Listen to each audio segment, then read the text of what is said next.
maamulka degmada Buulabarde ee gobolka Hiiraan ayaa soo dhaweeyay in lala xisaabtamo dadka loonsanaya gargaarka loogu talagalay dadweynaha wixii ka dambeeyay markii xafiiska xeer ilaalinta uu sheegay in lala xisaabtamayo dadka loonsanaya gargaarka loogu talagalay dadka rayidka ah gudoomiyaha degmada Buulabarde Cabdicasiis Durow ayaa yiri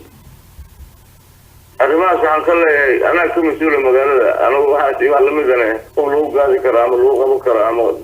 damaaci karo maahay waxa warkaas ilaalinta ku qaldaay dawladda amaanta ka gudbinayo waa warxumatashiin dadna waxa ugu liito qof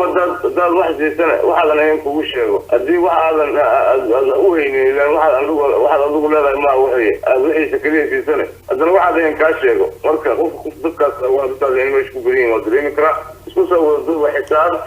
ay wax ku baxaan tirada dadka tirada inta waayna oo xisaabtan diyaarnaa waxaan aaday kara laakiin waxa alxamdulillah maanta in la yiraahdo xeer ilaalina sida dhayso oo xisaabtan wada ama wax ku xisaabtamayso oo wax aad loogu farxo waxa kale wax aad looga naxaa oo la yaab la in aad ognahay kiisas balbalaaran oo degmooyinka kala ka dhaca oo aan laga hadlaynin wala xeer ilaalin wala qof